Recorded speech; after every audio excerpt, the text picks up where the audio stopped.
So Young Jeezy was on the Breakfast Club, and he explained why street cred really doesn't matter. It's so unfortunate that a lot of Young Jeezy's audience who, idolized him and the message that he, perpetuated and he spread through the masses, especially young black men. It's just so unfortunate that a lot of them who aren't here anymore are in the graveyard.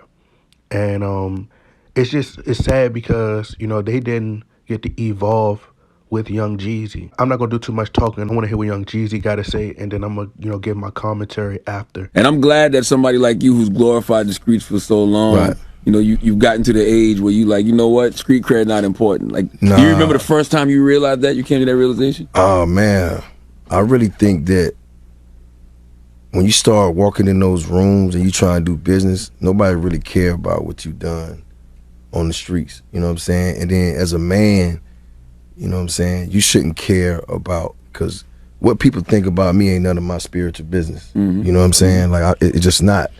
But for me, it's just like I don't need validation by what you consider to be real for me to be a real man. Like, let's take the rap and the artists and everything out of that. And a lot of the things I did because I was trying to get validation. I want people to know, like, I'm about my issue. I'm gonna do this and that. And the last time I got locked up in L.A., when that incident happened in the Bay, like, that's when I was really like, man, you got the world, like you successful, you on tour, you doing 30,000 people a night, and you in jail for what? And you know what I mean? I remember everybody calling like, yeah, man, woo, like, like it's a real thing, and I'm sitting there going like, about to throw my whole career away because I'm trying to live by a stereotype and a code. That's right. You know what I'm saying?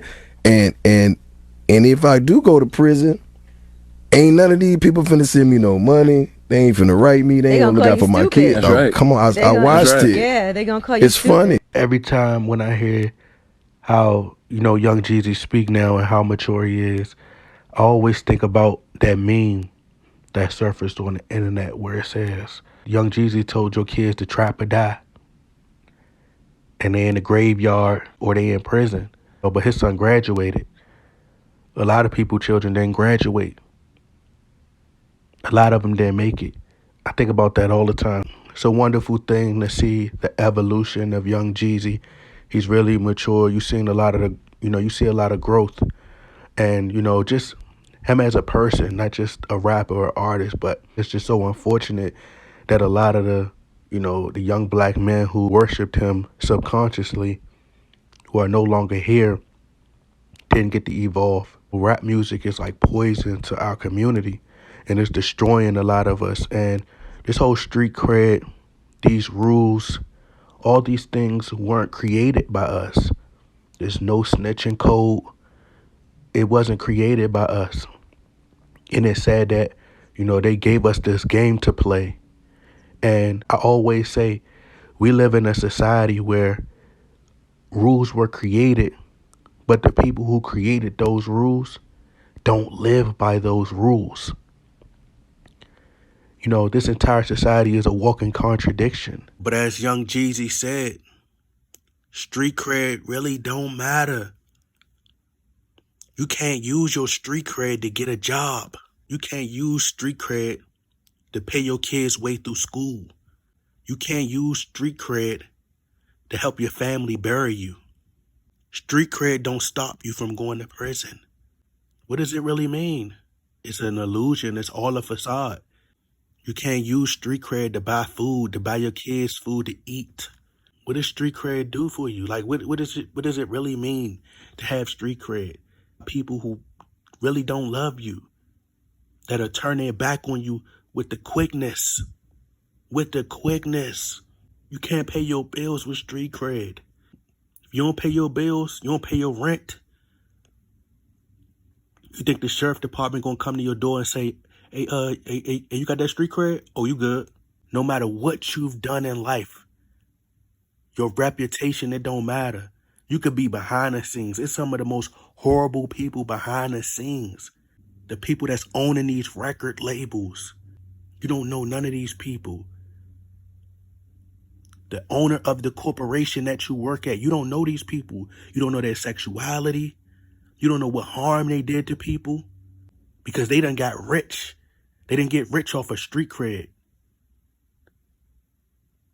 You working for people, you don't even know who the owner of your corporation is. I could have easily, fell victim to the peer pressure. I could have easily got into the streets. You don't realize, it's like a selfish way of thinking. You don't realize how the people around you hurt when you no longer here, right? You could be a very powerful person. You don't know how, you don't know how much people depend on you, not just for money. You telling jokes and make people just enjoy being around you. We just got this demonic energy nowadays where it's just like, oh, well, you gonna die anyway. Why y'all act like y'all scared to pass away? Like that's not the point. It's okay to live. It's okay to live. I want to live as long as I can. I want to enjoy life. As long as I got another day to breathe, I'm thankful. And this is why I always go back to Floyd Mayweather. As Floyd Mayweather say, this music is like a hypnosis. And you hear it over and over and over again. And all these guys talk about is guns, drugs, sex, violence. And it get in your subconscious because you hear it over and over again, right? But when you hear Floyd Mayweather speak, and this is why I always give credit to Floyd Mayweather, he always, every time you watch in an interview, it's, I make smart investments. I make smart investments. I make smart investments. They clown him for not being able to read and, for other things, being arrogant, cocky, so on and so forth. But it's always, I've been studying Floyd Mayweather since I was a kid. And in all his interviews, he's always saying, I make smart investments. Well, they rap about the criminal lifestyle when they repeat it over and over again, so it get in your subconscious. But when you listen to Floyd Mayweather, it's, I make smart investments, I make smart investments, I make smart investments. And it's crazy because, they poke fun at the fact that he always say the same thing over and over in these interviews. And the crazy thing that he's one of the most influential black people in culture. And he doesn't even do music. And like I said, it's just sad, I could have easily fell victim to the streets. I could have, I've been clowned for, not wanting to do drugs. Come on, man. Come on, take this, take this Xan, pop this 30 or this Diddy, whatever they call it, Percocets. And I refused. I don't hang with a lot of people because as Young Jeezy said, I don't care about street cred and I'm not in it for acceptance, validation. Because at the end of the day, you trying to be real and you trying to be genuine to people that when you're gone, I seen people who pass away and their killer's still walking around. Their killer's still around here. They talking about they gonna slide. The day you pass away, they talking about they gonna slide, they gonna do X, Y, and Z. Nah, they ain't willing to risk that job. We're transitioning into a new society. So if you're in the streets and you don't want to go to jail, get out. The game is rigged. They're playing with you.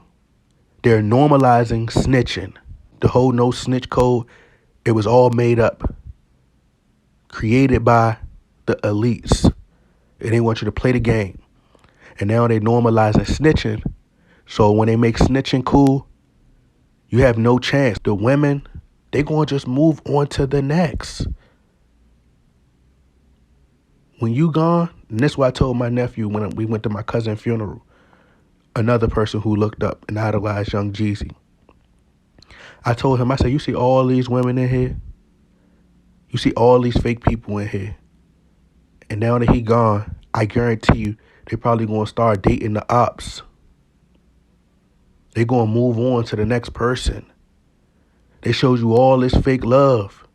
You could be an aspiring rapper. Just think of every single day, right? And y'all forgive me, I got a cold, but you could be you could be an aspiring rapper. I'm talking about I ain't never seen a funeral that packed before. Never. To the point where people can't get in.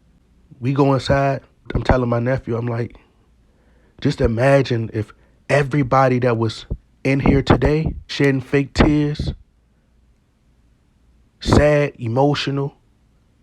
Just imagine if all those people would have supported him when he was doing shows, would have supported his videos whenever he put a video out on YouTube.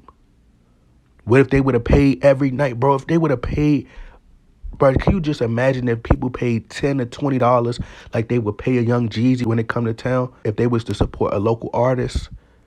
Could you imagine if they paid $10 to $20 every single night? But they don't do that. They scroll right past it if it's on Facebook. They scroll right past it if it's on Instagram. They don't share your post, no nothing. And you just gone. Leave behind your kids, your parents, to fix everything. The same people, the parents that got up every single morning that was there for you. They support your shows. You could have been the man in your city. You could have really been a superstar in your city and made a lot of money. But they don't support until you're gone. That's how it is. And we do this all for street cred, and it's not even real. Because as he said, when you in jail, you got people talking about some RIP me, and your killer still walking around. Talking about you got murder on your mind. No, you don't. You ain't gonna slide for your homie. Then when you go to prison, you got everybody talking about free me, free me, free me. Ain't nobody gonna put money on your books or write you. So you been lied to. Your girl, she gonna move on to the next. Somebody else gonna raise your kid.